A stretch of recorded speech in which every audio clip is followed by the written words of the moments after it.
사도행전 21장 15절부터 40절까지 말씀입니다. 교독하겠습니다. 이 여러 날 후에 여정을 꾸려 예루살렘으로 올라갈새 바리사라의 명제들과 함께하며 한 오랜 제자 구브로 사람과 손을 들고 가니 이는 우리가 그의 집에 머물려 함이라. 예루살렘에 이르니 형제들이 우리를 기꺼이 영접하거늘 그의 그날 바울이 강호들로 가있더라. 바울이 무난하고 하나님이 자기의 사역으로 말미암아 이방 가운데서 하신 일을 낱낱이 말하니 그들이 듣고 하나님께 영광을 돌리고 바울대로 이르되 형제여 그대로 보는 바에 유대인 중에 믿는 자 수만 명이 있으니 다 율법의 열성을 가진 자라. 내가 이방에 있는 모든 유대인을 가르치되 모세를 배반하고 아들들에게 할례를 행하지 말고 또 관습을 지키지 말라 한다 함을 그들이 들었도다. 그러면 어찌할꼬 그들이 필연 그대가 온 곳을 들으리니 우리가 말하는 이대로 하라. 소원한 네 사람이 우리에게 있으니 그들을 데리고 함께 결례를 행하고 그들을 위하여 비용을 내어 머리를 깎게 하라. 그러면 모든 사람이 그대에 대하여 들은 것이 사실이 아니고 그대로 율법을 지켜 행하는 줄로 알 것이라. 주를 믿는 이방인에게는 우리가 우상의 제물과 피와 목매어 죽인 것과 음행을 피할 것을 결의하고 편지하였느니라 하니 바울이 이 사람들을 데리고 이튿날 그들과 함께 결례를 행하고 성전에 들어가서 각 사람을 위하여 제사 드릴 때까지의 연례 기간이 만기된 것을 신고하니라. 그 이래가 거의 참에 아시아로부터 온 유대인들이 성전에서 바울을 보고 모든 무리를 충동하여 그를 붙들고 외치되 이스라엘 사람들아 도우라. 이 사람은 각지에서 우리 백성과 율법과 이곳을 비방하여 모든 사람을 가르치는 그 자인데 또 헬라인을 데리고 성전에 들어가서 이 거룩한 곳을 더럽혔다 하니 이는 그들이 전에 에베소 사람 드로피모가 바울과 함께 시내에 있음을 보고 바울이 그를 성전에 데리고 들어간 줄로 생각함이로라. 온 성이 소동하여 백성이 달려와 모여 바울을 잡아 성전 밖으로 끌고 나가니 문들이 곧 닫히더라. 그들이 그를 죽이려 할 때 온 예루살렘이 요란하다는 소문이 군대 천부장에게 들리매 그가 급히 군인들과 백부장들을 거느리고 달려가니 그들이 천부장과 군인들을 보고 바울 치기를 끝이는지라. 이에 천부장이 가까이 가서 바울을 잡아 두 쇠사슬로 결박하라 명하고 그가 누구이며 그가 무슨 일을 하였느냐 물으니 무리 가운데서 어떤 이는 이런 말로 어떤 이는 저런 말로 소리치고는 천부장이 소동으로 말미암아 진상을 알 수 없어 그를 영내로 데려가라 명하니라.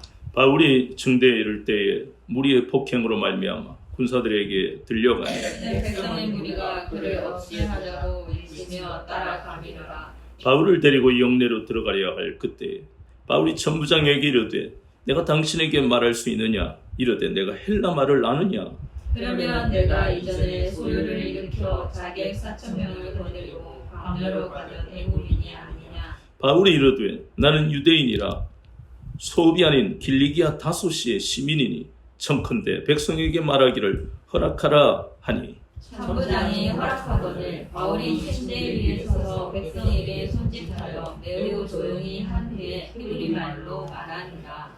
아멘. 오늘은 사도행전 21장 15절부터 40절 본문을 통해 너를 이방의 빛으로 삼아 하는 제목으로 18번째 시간 같이 은혜를 받겠습니다. 오늘 이 21장 15절부터 나오는 내용은 드디어 바울이 예루살렘에 도착했습니다. 참 우리가 청년의 때나 학생의 때에는 이것이 아주 스토리로 아주 긴장이 되고 흥미진진하겠지만 인생을 살고 신앙생활을 하다 보면 이제 우리가 아는 두로에 있던 제자들을 감동하신 성령님 그리고 유대로부터 내려온 그 아가보라 하는 선지자에게 예언하신 그 성령님이 말씀하신 대로 결박과 환란이 기다리는 예루살렘 이러니까 우리에게 다가오는 게 다릅니다. 인생이라는 것은 그냥 흘러가는 것 같지만 그렇지 않습니다.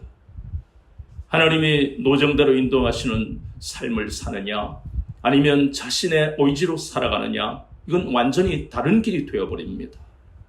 우리가 하나님의 인도하심으로 지금까지 살다 보니까 결박과 환란이 기다리는 이 예루살렘에 온 바울을 보면서 숙연해지는 것입니다. 이렇게 살아야 되는 것을 잘 알고 있는데 같은 길을 가기로 마음에 작정한 우리들도 바울의 심정을 알기 때문에, 이것이 얼마나 거룩한 길인가 하는 것을 알기 때문에 우리는 이 장면에서 숙연해지는 겁니다. 이제 드디어 예루살렘에 도착했습니다. 그리고 우리가 잘 알다시피 거기에는 예루살렘 사도들과 그리고 또 예루살렘 교회의 교인들, 성도들은 대부분이 유대 그리스도인들입니다. 왜 이것을 우리가 알아야 하느냐, 한 번 더 생각해야 하느냐 하는 것은 앞에서 사도행전 15장에 보였던, 그리고 고넬료를 만난 그 베드로를 보면서 그들은 분명히 구원을 받았는데, 그러나 그 사람들의 속에는 아직까지 옛 유대교의 가치관과 사고방식이 남아있다는 것을 생각해야 됩니다. 그렇게 옛 유대교의 가치관, 즉 유대교의 그 의식과 관습을 지키고 있는 유대 그리스도인들이 이제 이방인의 사도로 부름을 받고 제3차 선교 여행을 마치고 돌아온 이 바울과 만나게 됐다는 것은 간단한 문제가 아닙니다. 여기에 더해서 우리가 본문을 읽었지만 예수 그리스도를 믿지 않는 아직까지 유대교를 고수하는 유대인들이, 이날은 오순절이라 디아스포라한 유대인까지 합치면 약 200만 명이라고 역사가는 이야기하고 있습니다. 이 어마어마합니다. 영적 전쟁이 엄청납니다. 마치 엘리야가 갈멜산에서 겪는 그 엘리야 한 명과 다수가 붙은 그 영적 전쟁의 한복판에 바울이 간 겁니다. 이런 장면이, 예전에 우리는 이 장면을 깊이 생각하지 못했지만 우리의 삶이 이러한 영적 전쟁의 한복판에 살고 있다는 것을 우리는 인식하기 때문에, 과연 하나님은 바울을 통해 어떻게 역사하실까? 그리고 예루살렘 교회의 유대 그리스도인들과 그리고 예루살렘 사도들은 어떤 반응을 보일까? 이것은 우리가 깊이 생각하고 알아야 된다는 것입니다. 바울은 예루살렘 교회에서 그 예루살렘 교회의 대표가 야고보입니다. 이 야고보는 12사도의 야고보가 아닙니다. 이 야고보는 예수님의 이복동생, 예수님의 형제 야고보입니다. 처음부터 야고보가 예수님을 믿지 않았습니다. 그러다가 부활하신 주님을 야고보가 만나고 인격적으로 예수님을 주님으로 모셔드리고 이 예루살렘 교회 대표로 있는 것입니다. 그 대표가 바로 야고보, 베드로, 요한이 그 당시 예루살렘 교회 대표인데, 그 중에 한 사람 야고보와 장로들을 바울이 만나면서 1, 2, 3차 선교 여행을 통해서 하나님의 이방인을 얼마나 사랑하시고 구원의 계획이 얼마나 놀랍도록 그들에게 있는가를 보고하는 겁니다. 그리고 이 사람들은 이미 사도행전 15장의 예루살렘 총회를 통해서 여기 나오는 것처럼 우상의 제물을 먹지 말고, 피채 먹지 말고, 음행을 하지 말고, 그리고 또 한 가지가 아까 뭐였습니까? 목매어 죽인 것을 피하라. 이 네 가지 결의를 하면 유대인들이란 이 이방인의 구원에 대해서 하나님이 하신 것을 우리가 받아들이고, 그들이 처음부터 율법을 지키지 않은 그러한 이방인이지만 그들을 우리가 한 형제로 받아들이겠다, 하나님의 구원을 인정하겠다, 그렇게 결의한 것이 예루살렘 총회입니다. 그러한 생각을 가지고 있던 사람들이었지만 지금 우리가 보고 있는 이 20절부터 21절부터, 정확하게 21절부터 24절까지 이 본문의 내용을 읽어보면 그들이 두 마음을 가지고 있다는 것을 알 수 있습니다. 바울은 순수하게 전하고 믿고 있는 것은 오직 율법도 필요 없고 절기도 필요 없고 할례도 필요 없고 오직 예수 그리스도를 믿기만 하면 구원받는다는 그러한 말씀, 그 복음을 전하고 다니는 이 복음 전도자가 이러한 교회의 대표라고 하고 있는 야고보와 장로들에게서 이 말을 들을 때 마음이 얼마나 무거웠겠습니까? 이들이 말하고 있는 것은 간단하게 말해서 머리를 자르고 그리고 또 정결 의식을 하고 이것은 유대교회의 의식과 관습입니다. 이건 버려야 되는 것입니다. 그런데 문제는 거기에 보니까 20절에 유대인 중에 믿는 자 수만 명이 있으니 다 율법에 뭘 가지고 있다고요? 열성을 가진 자라. 참 여기에서 우린 가슴이 답답한 거예요. 이 사람들은 지금 할례 받은 그리스도인들이에요. 즉 유대 그리스도인들이라는 겁니다. 예루살렘 교회 성도들이에요. 그리고 야고보는 지도자, 장로들도 지도자입니다. 그런데 그들이 지금 바울에게 뭐라고 하느냐 하면 타협안을 제시하는 겁니다. 네가 데리고 온 사람들에게 유대교의 의식과 관습대로 행하면 많은 유대인들이 오해를 풀 것이다. 이 타협안입니다. 그런데 바울의 태도가 또 놀라운 건 그냥 묵묵히 그 타협안을 받아들이고 있습니다. 그렇다면 이 장면이 굉장히 중요한 장면인데 우리가 이 장면에 대한 이해를 제대로 하기 위해서는 어째서 구원받은 유대 그리스도인들이 아직까지 유대교의 그 의식과 관습을 버리지 않고 있느냐? 그걸 알기 위해서는 유대교에서 가장 중요한 세 가지를 우리는 다시 한 번 더 짚어봐야 됩니다. 성경을 깊이 알기를 원하는 그러한 첫 걸음이 바로 배경입니다. 배경을 모르면 깊이 들어가기가 힘듭니다. 그러면 유대인들이 가장 중요하게 생각하는 세 가지가 뭐냐? 그건 첫 번째 선민의식입니다. 두 번째는 율법이고 세 번째는 성전입니다. 그 세 가지에 대해서는 절대 타협하지 않는 사람들이 유대인들입니다. 특히 첫 번째 선민의식. 그 선민의식은 신명기 7장 6절에 모든 민족 중에 자기들만을 하나님이 택하셨다. 이것이 선민의식입니다. 그리고 두 번째 율법. 하나님은 천사를 통해 모세에게 율법을 주셨다. 세 번째 성전. 이것은 하나님의 영광이 거하시는 거룩한 장소다. 이 세 가지에 대해서는 다른 이야기를 하면 전부 이것은 하나님 앞에 엄청난 죄를 짓는, 그래서 그러한 죄를 범할 수 없도록 늘 가르치고 또 지키고 있는 이 세 가지입니다. 그런데 이 세 가지를 왜 지금 이야기하느냐? 그것은 바울이 이방에 다니면서 이 세 가지에 대해서 다르게 이야기하는 것 같이 느껴졌기 때문입니다. 선민의식. 가는 곳마다 선민의식에 대한 이야기보다 누구든지 예수는 믿기만 하면 구원받는다. 그러니까 이게 뭡니까? 유대인들이 가지고 있던 선민의식을 훼손시키는 겁니다. 의미가 이제 사라져버린 겁니다. 그러니 사실 우리가 알다시피 예수 그리스도를 믿기만 하면 혈통이 유대인이 아니라도 선민이 되는 겁니다. 유대인들은 그걸 받아들이지를 못합니다. 특히 여기서 말하는 건 유대 그리스도인들이 그걸 받아들이지 못한다는 거예요. 두 번째 율법은 우리가 알다시피 로마서 3장 28절에 보면 한번 찾아봅니다. 로마서 3장 28절. 로마서 3장 28절입니다. 그러므로 사람이 의롭다 하심을 얻는 것은 율법의 행위에 있지 않고 무엇으로 된다고요? 믿음으로 되는 줄 우리가 인정한다. 그러니까 이 말을 그리고 이 생각으로 복음을 전하고 있으니까 유대 그리스도인들이 다 부딪혀버리는 겁니다. 율법이 최우선인데 율법으로 구원받는 게 아니라 믿음으로 구원받는다니까. 그리고 이 율법에 대해서 이렇게 바울이 이야기하면서 구원이 율법으로 되어지는 게 아니다. 그리고 성전은 마가복음 한번 볼까요? 마가복음 한번 찾아봅니다. 14장, 마가복음 14장, 마가복음을 이번에는 한번 찾아봅니다. 마가복음 14장 58절, 마가복음 14장 58절에 우리가 그의 말을 들으니 손으로 지은 이 성전을 내가 헐고 손으로 짓지 아니한 다른 성전을 사흘 동안에 지으리라 하더라 하되.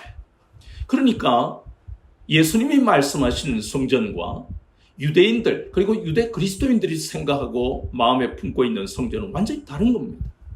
분명히 예수님이 이렇게 말씀하셨는데 이 성전은 우리가 잘 아는 이 솔로몬 성전을 의미합니다. 그리고 그건 무너졌으니까 정확하게 보면 헤롯 성전입니다. 어쨌든 하나님의 성전입니다. 그런데 그게 무너질 것이다. 왜냐하면 유대인들이 하나님 앞에 범죄하고도 회개하지 않았기 때문에 이걸 돌 하나도 돌 위에 돌을 놔두지 않고 다 허물어 버릴 것이다. 과연 그렇게 됐잖아요.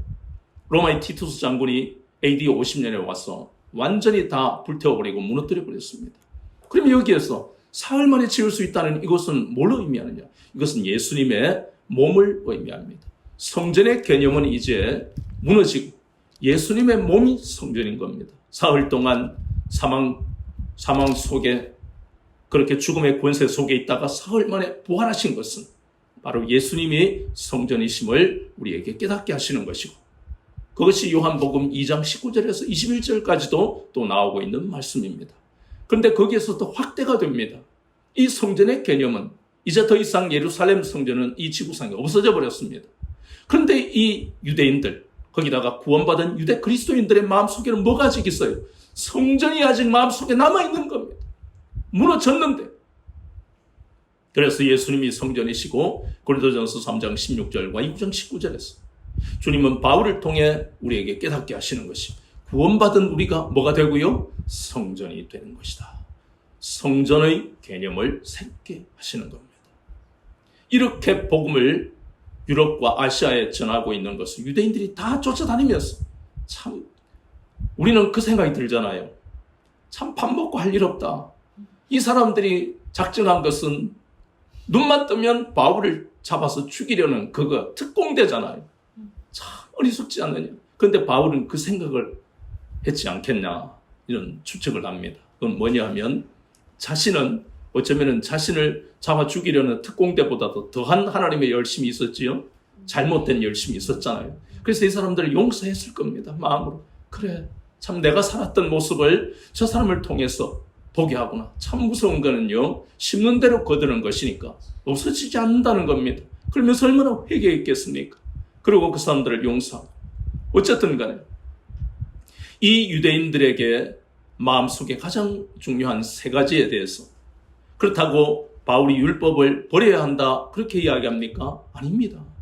이 복음이 바로 율법의 완성이기 때문에 그래서 바울은 율법 준수에 철저합니다. 그리고 우리가 알아야 할 것은 율법은 단지 법만 이야기하는 게 아닙니다. 넓은 의미에서 뭡니까? 하나님의 말씀입니다. 신약도 하나님의 말씀입니다. 구약도 하나님의 말씀입니다. 더 정확하게 말하면 구약 속에 감추어져 있는 복음. 그래서 성경 66권은 한마디로 복음입니다. 그래서 바울이 그걸 깨달았기 때문에 율법이라 부르는 모세오경 그러한 것들을 안 지키고 버려라 그렇게 말한 적이 없습니다. 너희들은 그 속에 감춰져 있는 하나님의 말씀의 도를 배워야 된다. 그러면서 구약을 항상 회당에 들어가서 구약을 펼쳐놓고 대부분이 구약을 펼쳐놓고 이사야서 53장이 복음의 의미가 무엇인가를 여러분이 깨달아야 됩니다 하고 회당에 나와 있는 유대인들과 이방인들에게 복음을 전하지 않았습니까? 21절에 보니까 내가 이방에 있는 모든 유대인들을 가리치되 모세를 배반하고 아들들에게 할례를 행하지 말고 또 관습을 지키지 말라 한다 함을 그들이 들었도다.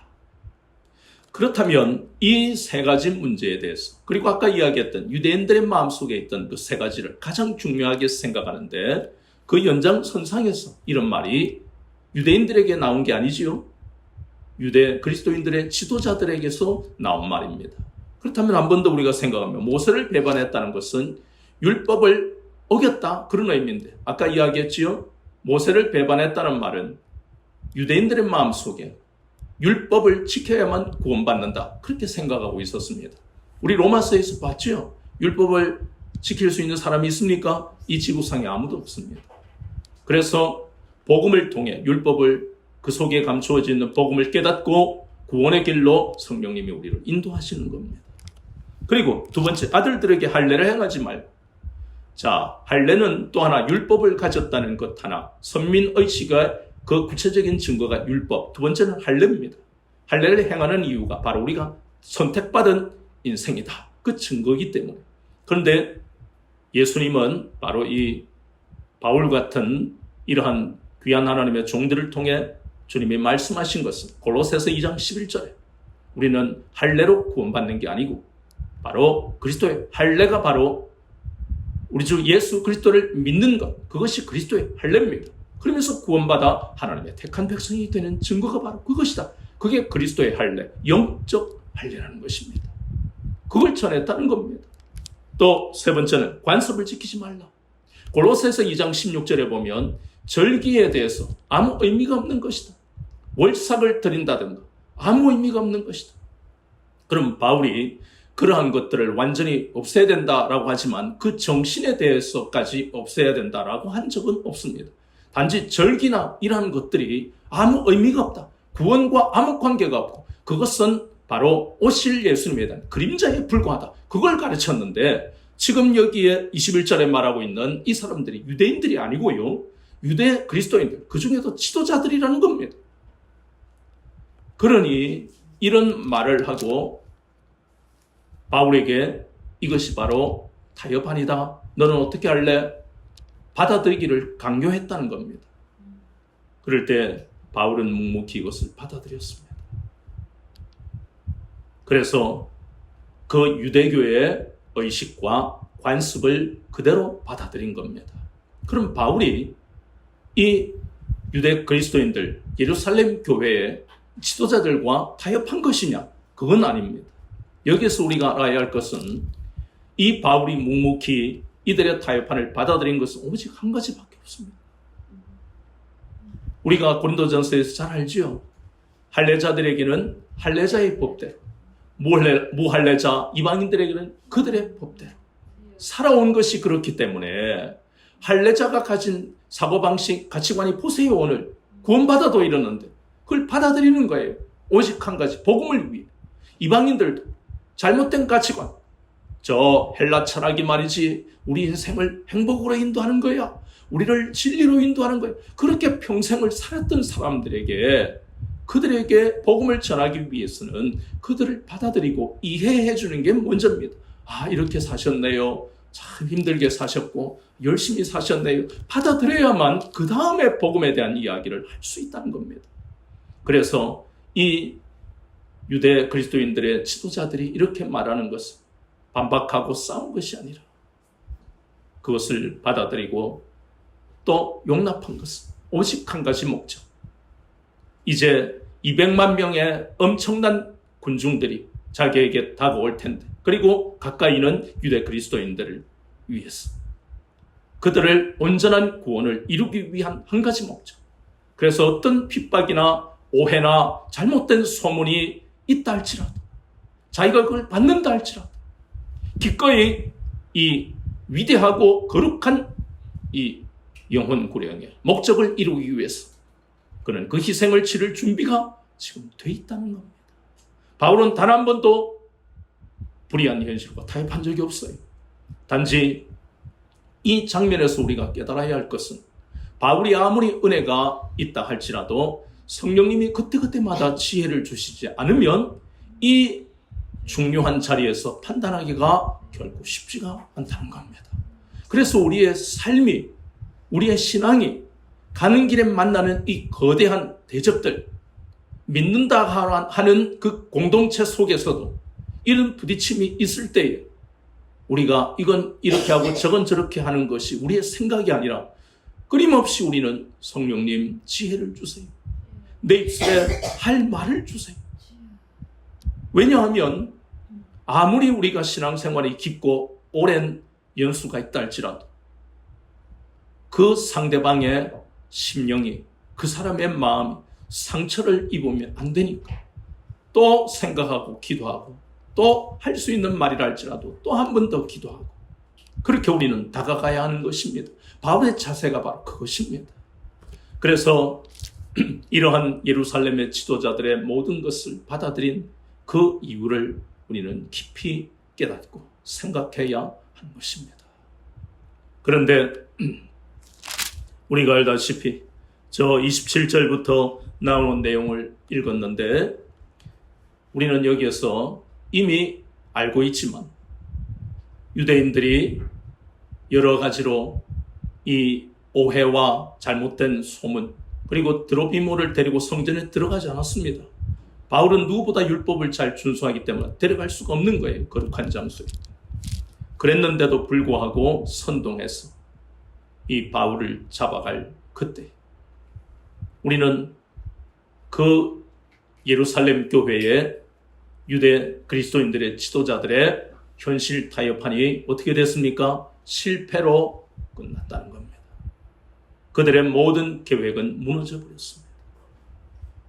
하나님이 말씀하시는, 하나님이 인도하시는 그러한 길이 아닌 것은 모두 아무리 겉으로는 좋아 보이고 타당해 보이더라도 실패로 끝날 수밖에 없습니다. 이들이 유대인도 아니고 예수님을 믿은 유대 그리스도인들인데 그들의 마음속에는 두 가지 마음이 있습니다. 유대교의 의식과 그리고 관습은 지켜야 된다고 생각하는 그 가치관, 그리고 예수님을 믿으면 구원받는다고 믿는 그 가치관이 항상 같이 있으니까 얼마나 그것이 그때마다 부딪히겠습니까? 우리가 잘 아는 이 야고보는 전승에 의하면 예루살렘 교회의 대표 중에 한 사람, 이 사람은 참으로 거룩하게 살았다고 합니다. 유대인들도 예수님을 믿는 야고보인 줄 알지만 철저하게 유대교의 의식과 관습에 철저하고 유대교를 율법을 잘 준수했기 때문에 유대인들조차도 야고보를 가리켜 의인이라고 했답니다. 그러나 예수님을 믿는 그 믿음, 그래서 입을 열면 복음이 나올 수밖에 없잖아요. 그럴 때에 결국은 제사장 무리들이 결국은 야고보를 돌로 쳐서 죽였다고 하는 전승이 전해지고 있습니다.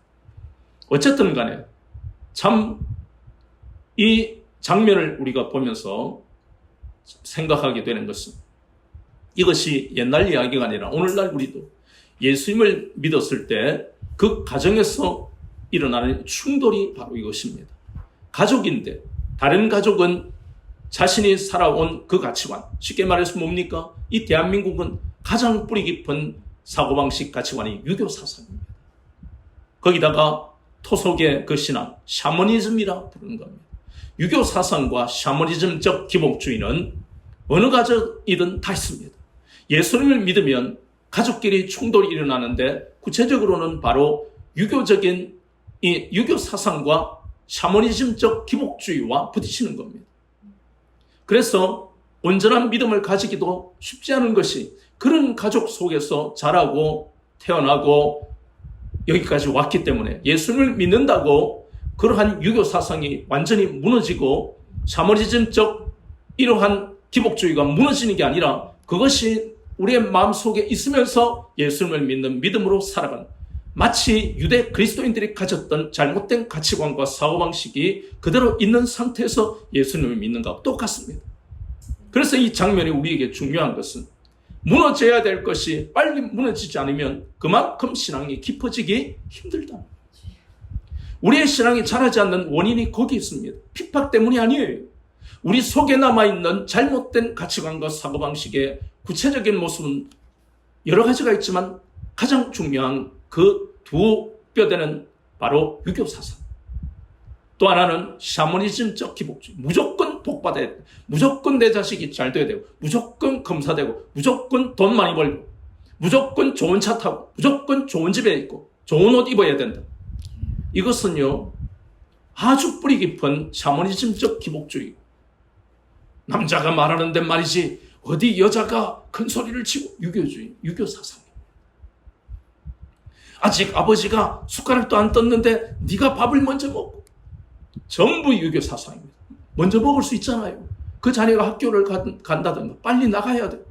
버스 시간이 있다든가 뭐 지하철 타야 된다든가 비행기 시간이 있다든가 빨리 먹을 수 있는 거예요. 이 모든 것이 무너지지 않으니까 그러한 갈등들이 항상 일어나는 겁니다. 이러한 것이 무너져야만 우리 속에 예수님으로 충만해집니다. 기도는 우리가 그렇게 하잖아요. 예수님, 내 속에 충만히 오세요. 성령님, 나를 완전히 장악해 주세요. 그런데 우리가 아직 버리지 않은 것, 아까 이야기했던 뭐와 뭐라고요? 유교 사상, 샤머니즘적 기복주의. 그건 끊임없이 여러분들이 예수의 이름으로 내 속에 있는 유교 사상 무너질지어다. 샤머니즘적 기복주의는 무너질지어다. 끊임없이 선포하세요. 바깥에 있는 저건 알잖아요. 눈을 탁 보고, 야, 저거 나쁜 놈. 요건 내 편.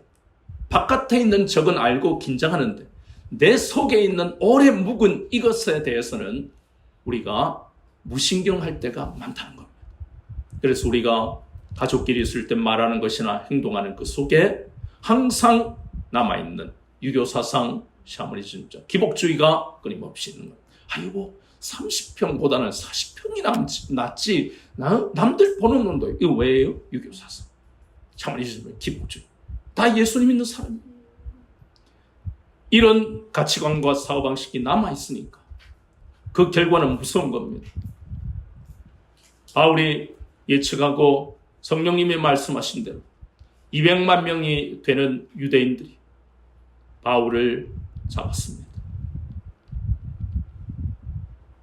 정말 절체절명의 위기 속에 유대 그리스도인들 그리고 지도자들은 어디 있습니까? 이 사도행전에는 보이지 않습니다. 예루살렘 교회는 보이지 않습니다. 가슴 아픈 모습입니다. 아까 그랬지요. 할례받은 그리스도인들이 얼마 된다고요? 수만 명입니다. 그들이 주여 하고 기도하면 200만 명을 못 이기겠습니까? 그런데 그들의 모습은 사도행전에 보이지 않습니다. 우리는 그걸 가지고 분노하자는 이야기가 아닙니다. 참 신앙이든 삶은 항상 외로운 거고 남편이 있고 아내가 있고 자녀가 있어도 부모가 있어도 1:1 신앙이구나. 철저하게 그것을 우리에게 깨닫게 하시는 겁니다. 그러나 하나님만 함께 하시면 이 현실은 아무것도 아니라는 것을 바울을 통해 우리가 또 보는 것입니다. 바울은 끊임없이 기도합니다. 하나님, 저 유대인에게도 그리고 그리스도인인 나에게도 편을 들지 못하는 저 예루살렘 교회 지도자들을 용서해달라. 육신의 생각으로 타협안을 꺼냈던 그때부터 이 진리 가운데 영적 전쟁에서 바울의 옆에 있기를 사실은 거부했던 겁니다. 그러나 그럼에도 불구하고 하나님은 이 바울을 사랑하시기 때문에 그래서 그 폭도들에게 맞고 거의 실신지경에 있는 그를 건진 것은 유대 그리스도인들이나 유대 그리스도인의 그 지도자들이 아니라 로마 천부장입니다. 불신자를 하나님이 이렇게 동원하십니다. 우리의 삶이 거칠고 힘들다 할지라도 하나님은 이렇게 불신자도 동원하실 수 있는 우리를 위해서 동원하시는 하나님의 사랑을 우리가 여기에서 깨닫게 되는 것입니다. 왜 천부장을 동원하셨을까? 그것은 우리가 성령님의 음성을 앞에서 들었지만 예루살렘을 통해서 여기에서 순교하는 것이 아니라 앞으로는 다시 어디에서도요? 로마에서도 복음을 전해야 하기 때문에 사명을 가지고 있는 이 바울을 하나님은 오묘한 방법으로 지금 보호하시고 살리시는 겁니다. 중요한 것은 바울의 마음속에 주님에 대한 절대적인 신뢰가 있어야 된다는 것입니다. 얼마나 두렵겠어요. 아니 2,000명도요. 만약에 우리 곁에 서서 돌을 들고 있으면 우리 공포입니다. 공포. 얼마나 두렵겠어요. 2,000명이 아니고 200만 명입니다. 그 속에서 바울은 끊임없이 하나님의 도우심을 신뢰하고 의지하고 절대적인 그 신뢰로 이 어려움 속에서도 반드시 하나님 나를 살리실 것이다. 결박과 환난이 기다리는 줄 알지만 주님의 그 명령 우리가 알잖아요. 내가 달려갈 길 주 예수께 받은 사명 곧 하나님의 은혜의 복음을 증언하기 위해서 200만 명이 있는 그 무시무시한 현실 앞에서 오직 주님의 그 지상명령을 감당하기 위해 서 있는 바울에게 주님은 그렇게 역사하신 겁니다. 우리의 삶이 때때로 이해할 수 없는 고통이 잠깐 있다가 가는 것이 아니라 끊임없이 계속 올 수가 있습니다. 그때마다 우리는 이 사도행전에 보면서 믿음의 선배들이 어떤 자세로 임하는가 그리고 하나님이 어떻게 역사하시는지 이것은 참으로 우리를 살리시는 하나님의 말씀이 맞다는 것입니다. 이 말씀을 우리가 평생 붙들고 가야 됩니다. 말씀이 없는 신앙생활은 공허합니다. 아무 능력도 없습니다. 아무리 기도를 많이 하고 아무리 경배와 찬양을 많이 하고 아무리 전도를 많이 해도 우리를 살리는 것은 그런 것들이 아닙니다. 그것이 중요하지 않다는 게 아닙니다. 대단히 중요합니다. 그러나 가장 중요한 말씀이 없는 전도와 찬양과 그러한 모든 기도는 그것이 별 능력을 발휘하지 못합니다. 잘못된 방향으로 갈 수도 있다는 겁니다. 그러나 말씀을 붙들고 기도하고 찬양하고 전도하면 이것이 하나님의 능력이 된다는 것을 날마다 우리는 깨닫고, 그리고 200만 명 앞에서도 두려워하지 않고 하나님이 건지실 것을 굳게 믿고 나가는 이 바울처럼, 그리고 유대 그리스도인들과 그들의 지도자를 용서하는 그 마음으로 가는 것처럼 이 고품격의 삶을 우리에게 똑똑히 보게 하시는 그 하나님의 은혜가 저와 여러분에게 있기를 주 예수 그리스도 이름으로 축원합니다.